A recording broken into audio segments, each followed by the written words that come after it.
Last night, I went and met with my mentor.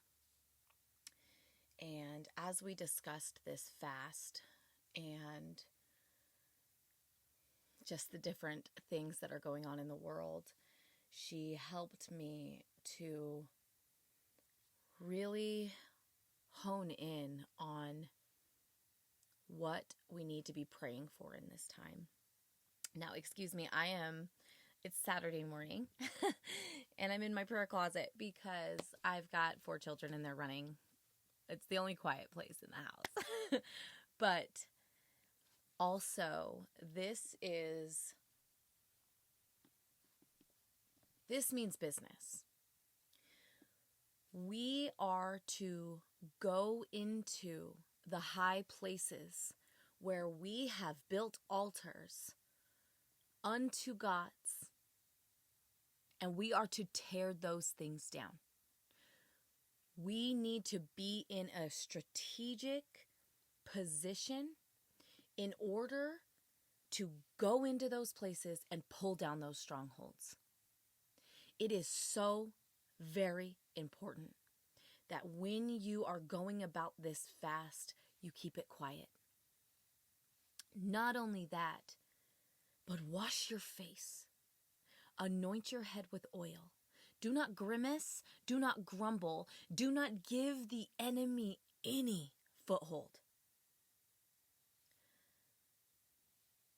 You have to fight from a place of victory because it's already yours. Understand that victory is the children's bread. It was through the sacrifice that Jesus made that you have victory over all strongholds that have been placed in your life, whether you put them there or not. You have authority to pull these things down. You have authority to speak to those areas of your life to heal, and they will heal. You have been given that authority through Christ. It is time to rise up. Allow that to rise up in you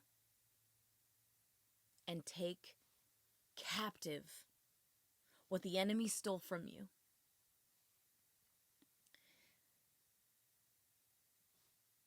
Do not go into this blind. Understand that you are going to come up against it. You are absolutely going to come up against it. We all are. It's not supposed to be easy, but you have to understand that as we buffet our body in this way, we are trying to reframe our mind. We have 30 years of habits that we have created, and it takes time to shift that.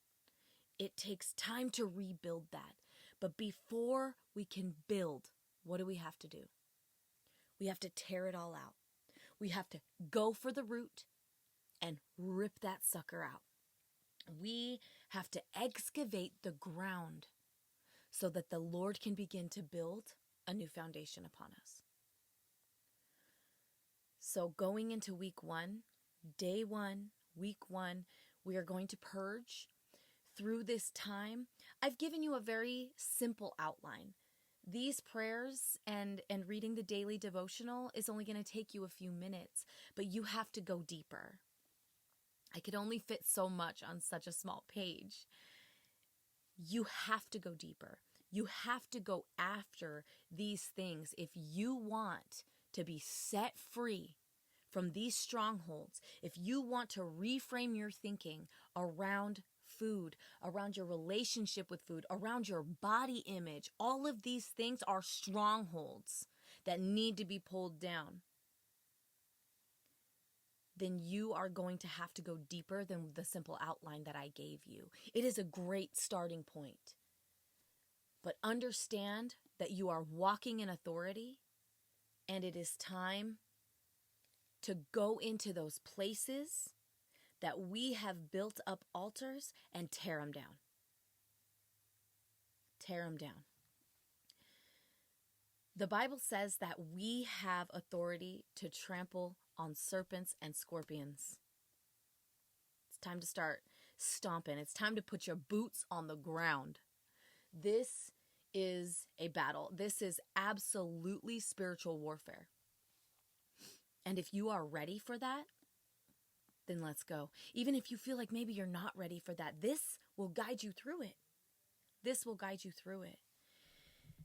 That's why I'm coming to you in this place of sisterhood and also in seriousness.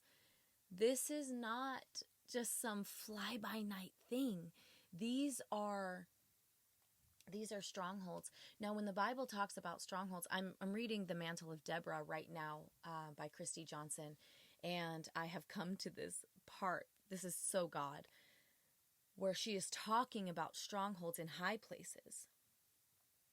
When they entered into battle, when God looked upon them and was displeased, it was because, and he gave Israel into the hands of the enemy because they were worshiping other gods. They had to go to those high places. Deborah and Barak, they sent the armies into the high places, and the first thing they did was pull down the strongholds. They had to tear down the altars. That was the very first thing they did in battle. And God gave the enemy over into their hand. So where do we start? We use that as a living example. We start with going to those places and tearing down those strongholds, tearing down those altars. Because whether we want to admit it or not, we have created areas in our life that do take precedent over God. Whether it is food as comfort or food as obsession, these are places that Jesus needs to be filling us, right? Instead of allowing triggers to send me to the store to pick up chocolate cake. I just feel so emotional and I just want some chocolate and just a soda pop. And no, we need to run to Jesus. Those things need to be torn down. So I come to you right now as this fast has commenced this morning. I am ready. I do this too. This is not just for you. This is also for me. I'm fasting right alongside you for the very same things. All of us can improve our vision. All of us can strengthen our bodies and our minds and reframe our thinking, all of us. I am nowhere near perfect. Yes, I am a coach and a personal trainer and a wellness enthusiast and all of these things, but I need to do this too. So I'm in here today pulling down strongholds, and I'm praying for each of you that you can identify the stronghold that food has had in your life, and that you are able to reframe your thinking, and that the Lord reveal to you where these triggers are happening so that you can identify and hand these things over to the Lord. So it's time. I love you. Be blessed of the Lord today. Remember, wash your face and anoint your head.